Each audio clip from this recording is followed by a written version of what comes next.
Three, two, one.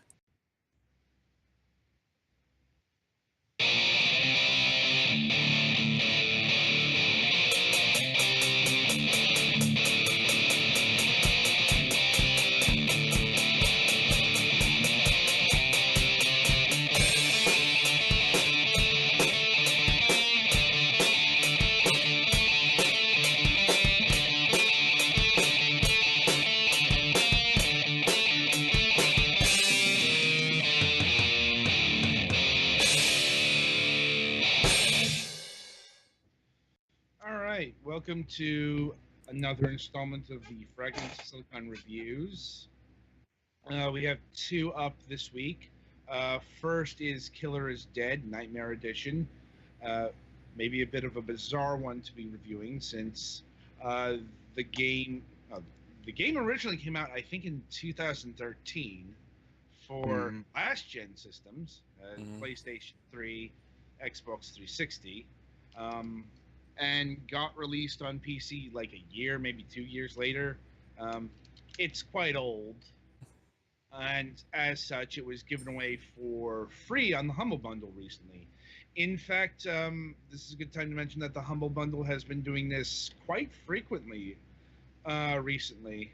Not just with Killer's Dead, but with Brutal Legend, and most recently, the XCOM Declassified game. How do you the Bureau XCOM Declassified. Word salad if ever there was one.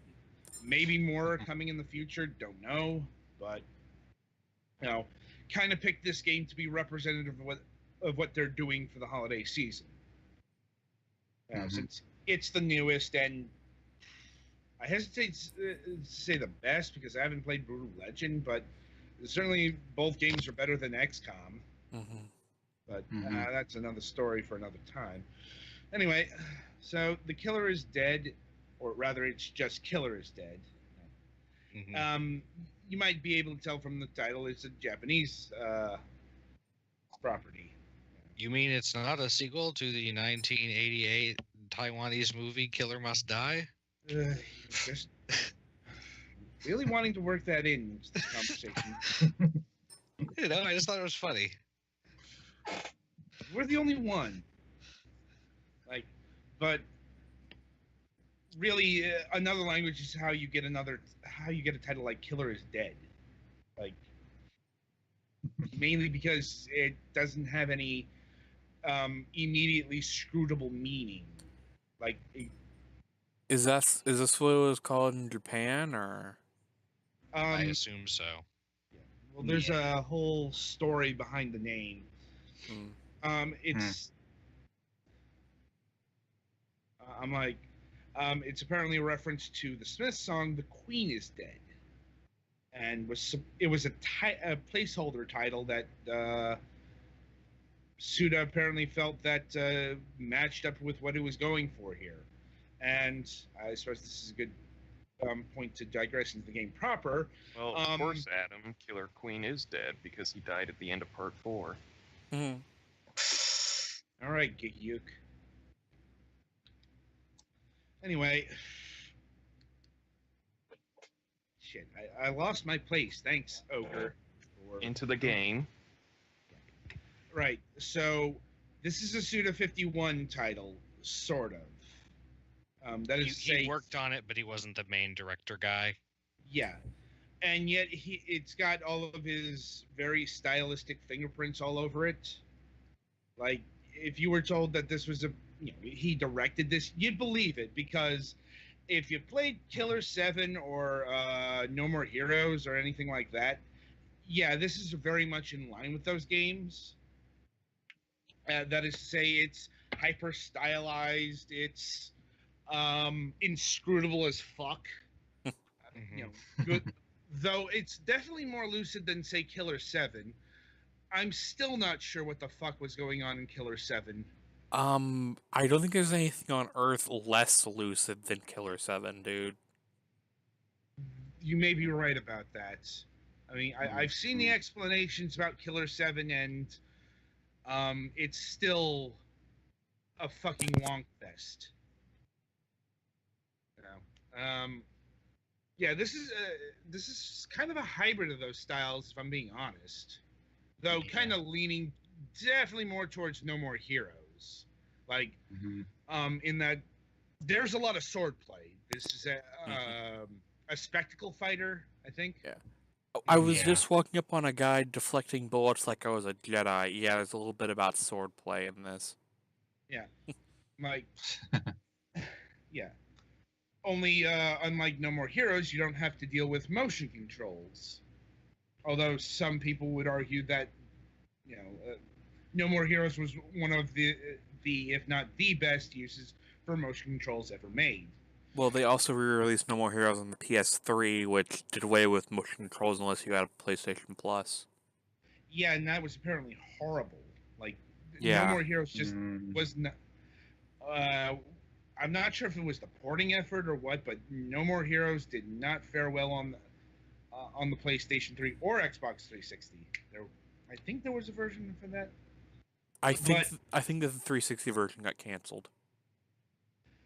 Possibly, but it's immaterial. The point is, this game was built from the ground up to use a regular controller, and that definitely makes all the difference. But anyway, as a spectacle fighter, I don't know. I'll be honest. I found this to be kind of limited. Yeah. I'm like, Yeah, it didn't seem like you have a whole super ton of options.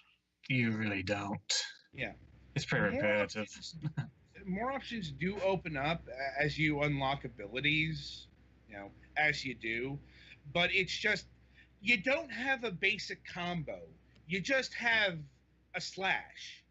You can't, Yeah, it's called a combo, but it's not a more combo. or less the one slash. Yeah, it's not a combo. It's just the slash over and over again, and there's a fucking difference. And that difference is it doesn't flow at all. Like, it just feels like the one attack. Yeah, and even what new skills you do get, they're just like special skills, and that's it. They don't flow into anything. You also have a charge slash that's really underwhelming. Yeah.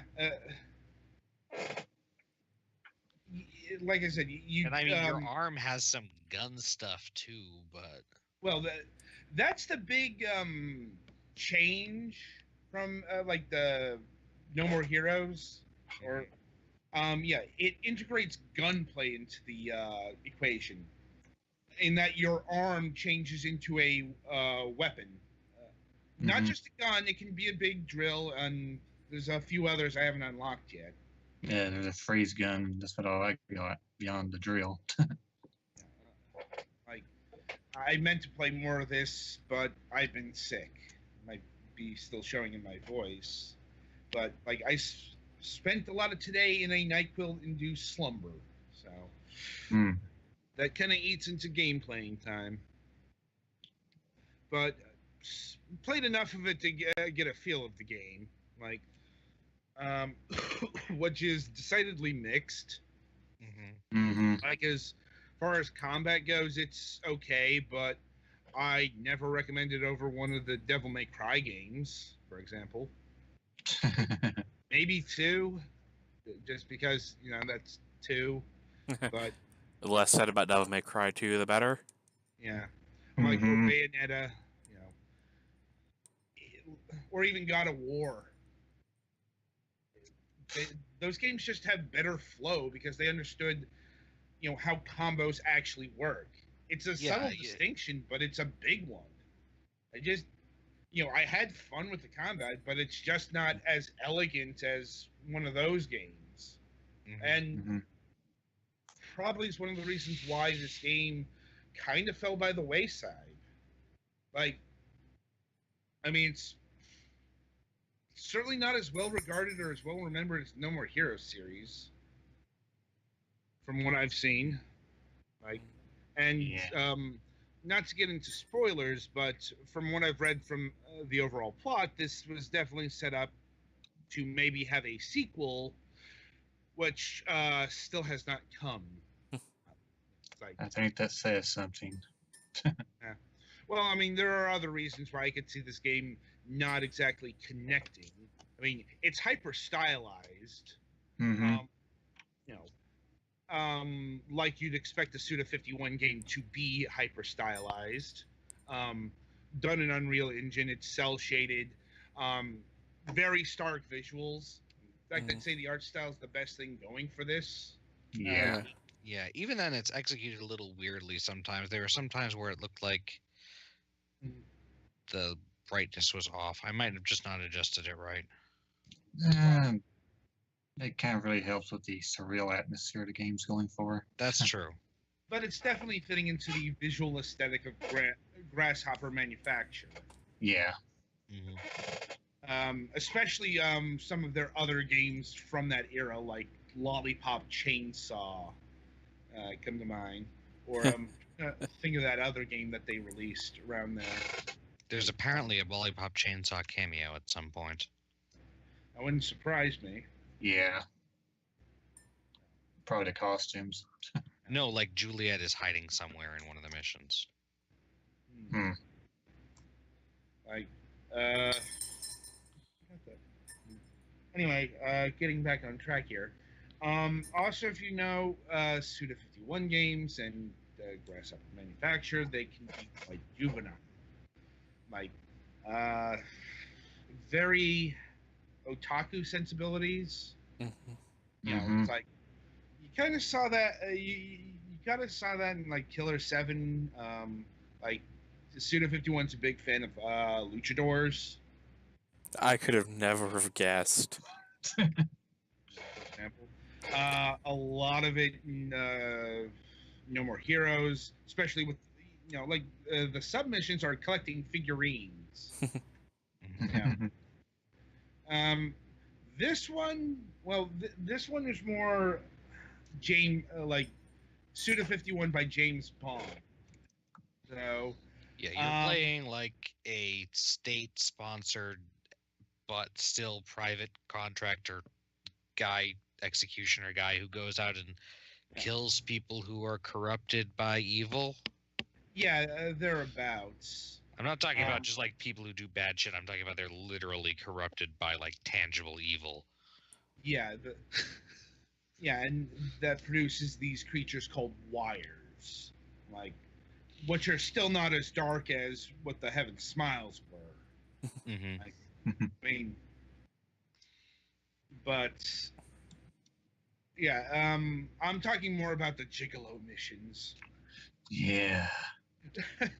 So, oh god, Yeah. I'm not sure how to describe this, other than, even for Suda 51, these are pretty goddamn sexist. Like, that's saying something. Because, so what you do is you encounter a very shapely lady at a bar, and the goal of the mission is to sleep with her. Not an unusual thing in and of itself, because that's kind of why people go to bars. How you accomplish this is by giving the lady gifts, perfume, flowers, what have you. Once again, that's not unusual in and of itself. It's the core mechanic. You do this by mustering enough courage by basically sexually harassing her. Oh no! Yeah, you've no spent the other entire. way to put it. Like, Yeah, you have to look at her, look at her tits, look at her ass, look at her naughty bits, if you will, without her noticing. Yeah, this entire time she's the only one who's talking. Your character says absolutely nothing, and yeah.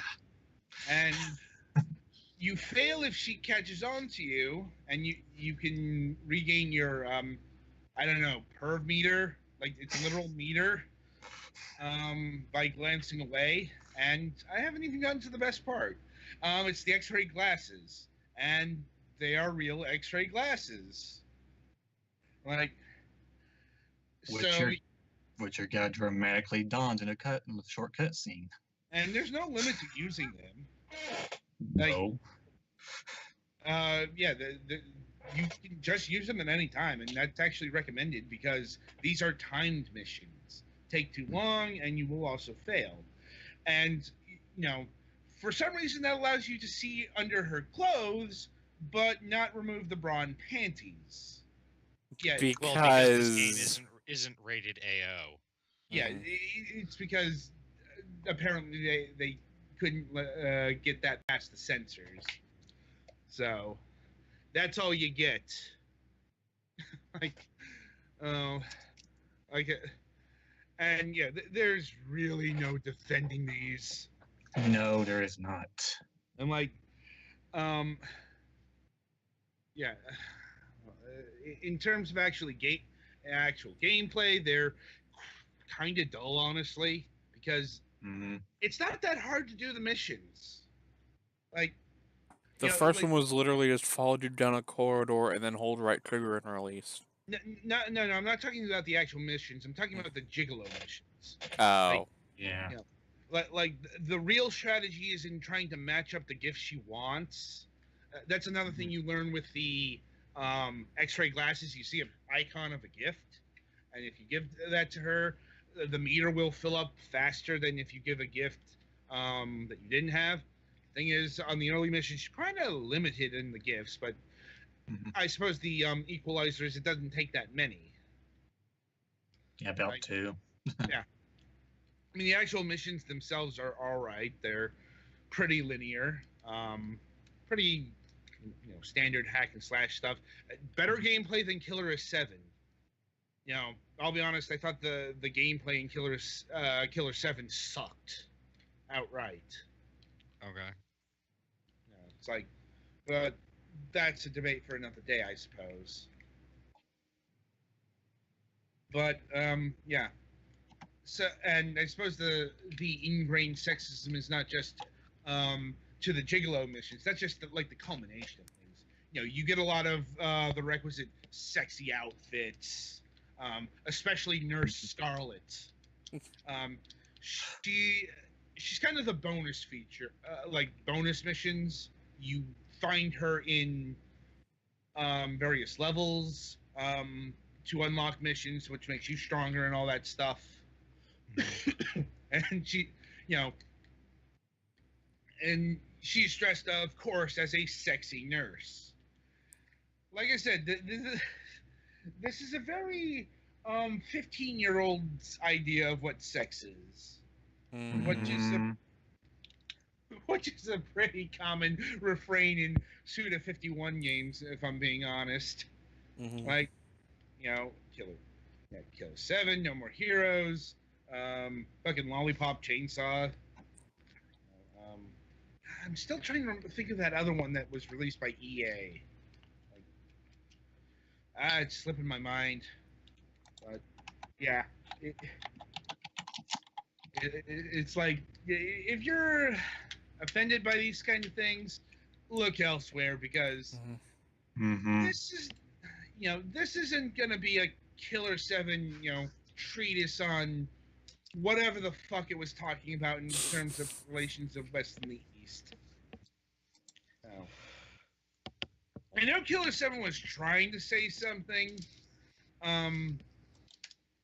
This is kind of in the middle between Killer 7 and No More Heroes. No More Heroes just like completely fucking gratuitous man-child sensibilities, for lack of a better term.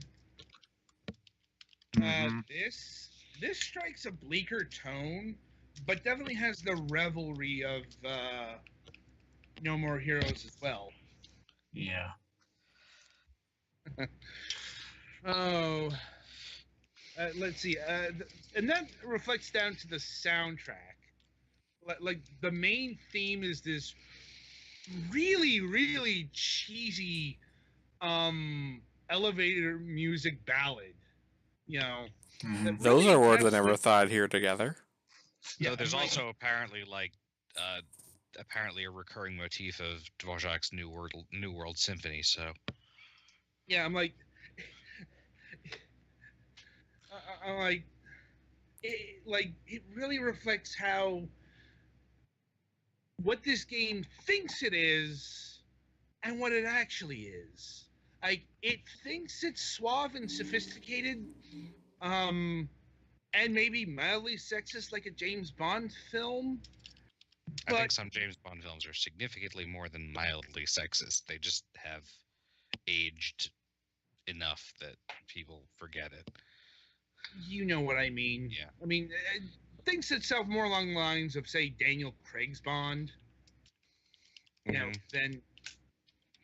than, say, Timothy Dalton. I mean, let's not get into a Bond discussion. Like, you know, it Yeah. thinks it's debonair, but it's really, really fucking cheesy. That's the word I keep coming back to. Yeah. Like, it's trying way too hard to be a thing it just doesn't have the credentials for. Yeah, trying too hard to be cool, basically, and just failing. You know, it's like, oh no, James Bond didn't really have to resort to peeping because in the constraints of, you know, masculinity, he was confident enough to get any woman he desired. Like, that's kind of how that fantasy plays out. Here, it's, you know, it's kind of like what, you know, like it's what a virgin's idea of sex is. There's no other way to put it. Ay. Oh God, what the fuck? Oh yeah, you're on the Alice in Wonderland level. You know, Yeah, the one where you're killing her because an artist asked you to, and he's really creepy. yeah. The game even has the slow motion cell phone thing from No More Heroes. The thing is that actually, if you've ever played No More Heroes, then you know that was actually integrated into gameplay, sort of. That is to say, Yeah. the fucking cell phone was on your Wiimote. You know, it has that speaker, and you'd hold it up like a cell phone. Not the, you know, I suppose it's one of the more inventive uses of the Wiimote, but maybe not the most Well, you fun. also had the option to turn it off if you didn't like want to use it. Yeah. This is more, yeah, you have to endure the slow conversations. They don't last long, but I don't know. It just feels like an artifact from a Wii game. Mm-hmm. I don't think Nintendo would have allowed this on the Wii though. You'd be surprised. I mean, fuck's sake, Mad World was released as a Wii game, and That's that true. was I was about that to was say. that was as if not even more hyper violent than this. Yeah, Mad World was worse. Yeah, it's like, yeah. Watching, yeah. I mean, what you're seeing on screen here, that's not all there is to the game, though. I suppose it's worth mentioning. It can be a bit jarring to switch from the sword to the gun. Mhm. Yeah, I don't think I've even gotten to the gun yet. Should Well, get here in a little bit. Yeah, you will be getting to the gun when you get to the boss fight. Kind of need to. Mm-hmm. Yeah, the stages are pretty short, and you will find hidden passages later on. That's done in conjunction with the drill arm. Mm-hmm. Here we go. Here's the boss fight. Oh, this is the boss? Well, Well, you're in the arena. Oh. Yeah. And, you know, you can see from the footage that there are, you know, it's not dead simple. You do, you do have to use dodging and blocking effectively. yeah. Especially if you want to get higher scores. There's also the stylistic kills.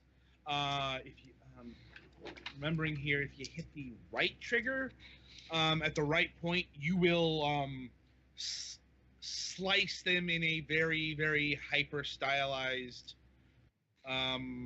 manner. Yeah, Final Judgment. And another thing we haven't talked about is the blood meter. So your mechanical arm runs on blood, Mm-hmm. and that's why it's blue. Wait, no. I'm Right. joking, but yeah. yeah, and that's represented by the roses because rose blood red. Nice symbolism. And that's what you use to like not so much shoot your gun, but to be effective with it. Yeah, and Petty Fan's about at the part where we're going to be showing off the gun because this quote-unquote puzzle requires the gun to get passed. And the gunplay itself is actually pretty good, like surprisingly good. Yeah. You know, it's like, in fact, I kind of liked it more than the sword play. So did I, actually. Like, it's weird, but it's there. You know. So, yeah, you switch to a kind of second person. Like, it's not quite first person. It's not quite, you know, but it's tighter than, you know, regular over the shoulder. Well, second person is the second person would be you see from the perspective of the person who's being shot at. I'm not like it's kind of halfway between first and third. It's yeah. It's close to being over shoulder, but not quite. I'm not sure why they didn't go like the full first person. Like, I mean, it would have been as good as anything else, I suppose. Yeah. No, not sure what goes into any of these. Anyway, so backtracking to the engine, this game was made in Unreal Engine 3. What shouldn't be an issue to run in modern times. Though I have been noticing it has some performance issues. That might be the porting. Like, I'm not exactly sure who handled the porting on this. I didn't see any credits towards like any, you know, different developer, so it can be assumed that Grasshopper Manufacturer did that, but it could also be a Ghost developer. Okay, yeah. What we're looking at right now is a good example of what I was talking about the weird aesthetics of. You know how when you're looking at a screen that has some black and some almost black on it from the wrong angle, and like the actual black is way lighter and the almost black is still pretty dark? I mean, you can get a good flow going, but it's nowhere near as good as, you know, having an actual combo. Yeah. Mm-hmm. Also, there is no targeting in this game. Yeah. You just kind of, well, in fairness, you have a pretty wide slash. True, but you rarely need to like clearly pick out a target, but it would be helpful. Yeah, it's just weird when a 3D action game doesn't have this, like either auto targeting or, you know, some kind of, hey, I want to go and face this other guy who's about to do a slash attack. You know, it's like you can still dodge, but there's no ready way to flow it to another opponent. Yeah, I just really had a lot of flow problems with this game. That they're not deal breakers, but I definitely enjoyed this less than other spectacle fighters I've played. You know, or hack and slash games, if you want to put another term on it. And I believe this is about the boss encounter. Yeah, I can see some hitching. I don't think no, the game didn't hitch in that location for me. Part didn't of notice- my hitching might be me trying to stream, but I don't think it's all of it because OBS isn't saying I'm dropping frames. Yeah, I didn't really experience any hitches, so No, the game It could- ran. The game ran fine if I'm thinking about it. it did. Like, a lot better than some other ports have fared. hmm Like, oh, sorry. Let's see. Is there anything else? Oh, upgrades are handled via wire cells that they call it, in various forms. Like, Yes, because because recovering yourself and powering yourself up with parts of the enemies that are made out of corruption and evil stuff will never have any bad consequences. indeed. But yeah, you get health, blood, and currency from killing your enemies. And health and blood upgrades are automatic just by grabbing the, icons. Upgrades are handled via menu. I think we've shown that off. hmm Which handles things like unlocking. That's where you unlock the various other attacks, both for your sword and I'm not sure if Petty Fans unlocked the heavy arm attacks. Those are your Y button attacks on an Xbox. I do have the heavy arm attacks or the guard breaks. Yeah, they're for breaking the guard, hmm and you can charge those up later on to hit multiple foes. And yeah, yeah, incoming weirdness. I'm footage guessing here. Exorcist. Yep, Exorcist reference. Yeah, I'm like, Where's Yeah, the pea Just soup? that. Oh fuck. yeah, I'm like, yeah, it wouldn't be a Suda 51 title without pop culture references either. Like, hmm Oh, I And guess we should somebody- also mention this game is kind of graphic. yeah, well, it's rated M for mature. Yeah. Oh Jesus And- Christ! What the fuck did I step into? And Yeah. now this review has become Petty Fan Reacts to Killer is Dead. And it's love for body horror. Yeah. Like, I Yeah. think Alice's story was that she came back from the moon with a persistent backache. was that? I don't remember that in either Alice tale. Huh. At least from this one. This character, not the Oh, yeah, original one. yeah. Oh god, In all the of the original frames. one, she was an English schoolgirl. Yeah. Like, there's a reason for that. The moon is involved a lot. Yes. hmm Like, Well, And- you saw in the opening thing that like when you killed the guy, the stuff went up to the moon. I'm like, the darkness comes from the moon, and like I said, this gets actually not that inscrutable, if I'm being honest. Like, it gets goofy and weird. Make no mistake, as you can see.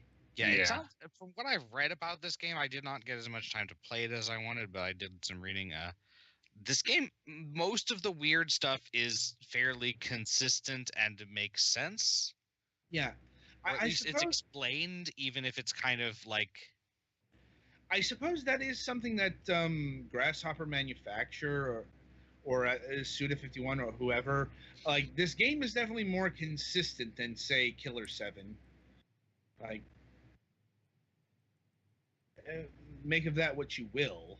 Like, I don't know. Killer 7 just was, I suppose, a consistent mindfuck. Mhm. Kind of wish there was a modern way to play Killer 7 because, yeah, it's the game that really established Suda 51 over here.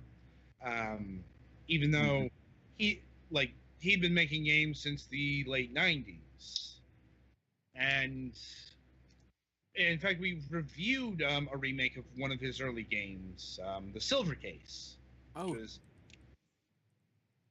which was really, really different. Now that I think about it, It was. It's much more serious. And yeah, I'm like that actually had like actual maturity instead of, you know, like I said, this thing here. This is like adolescent maturity, as I like to call it, because yeah, it's I know I keep appropriate. coming back to this, but it bears repeating. Like Yeah, there's no getting around that fact. anyway, I think not to drag this review any further. Like ultimately, I think this game is a solid but flawed piece of art, I guess.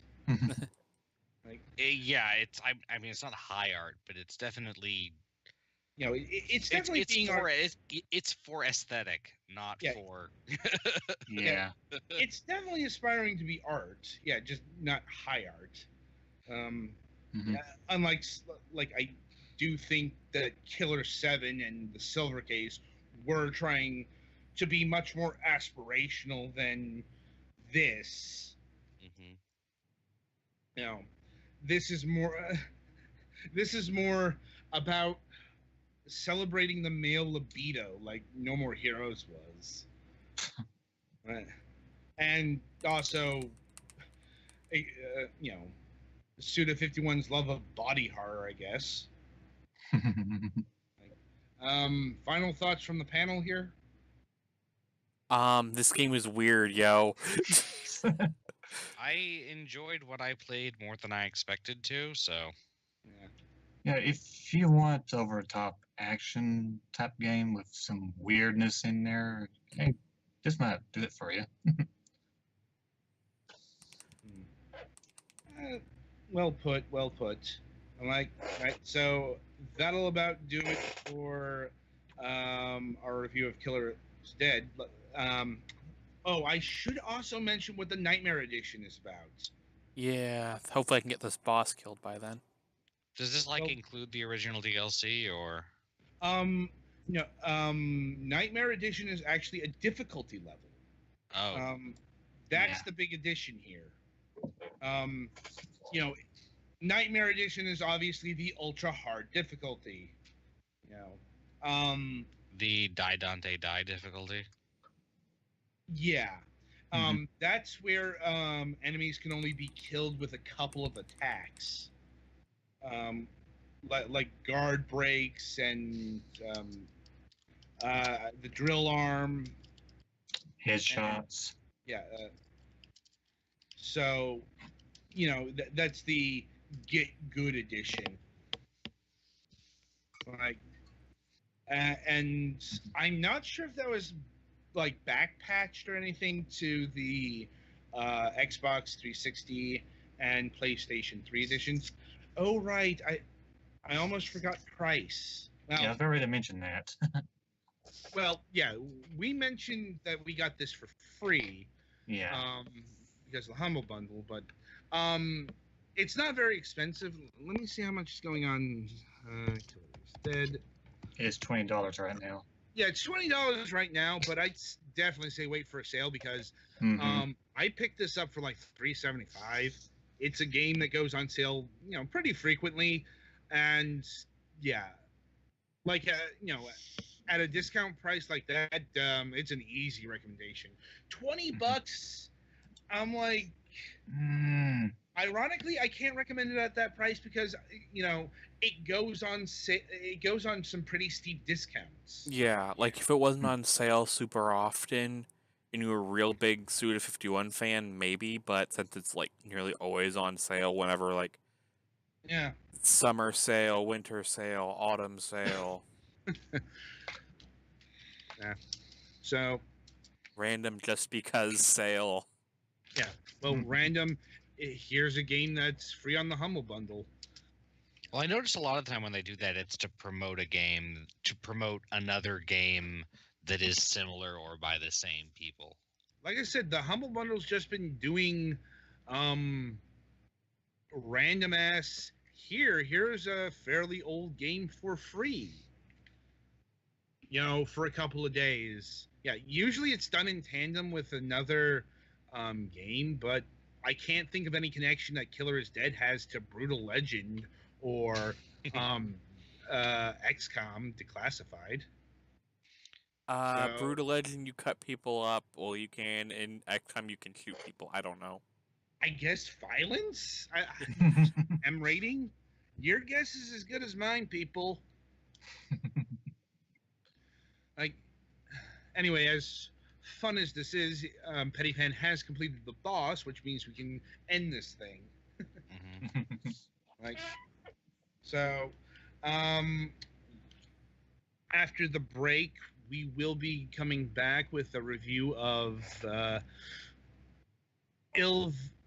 Illville Return Instructions. I do have quite a bit to say about this game.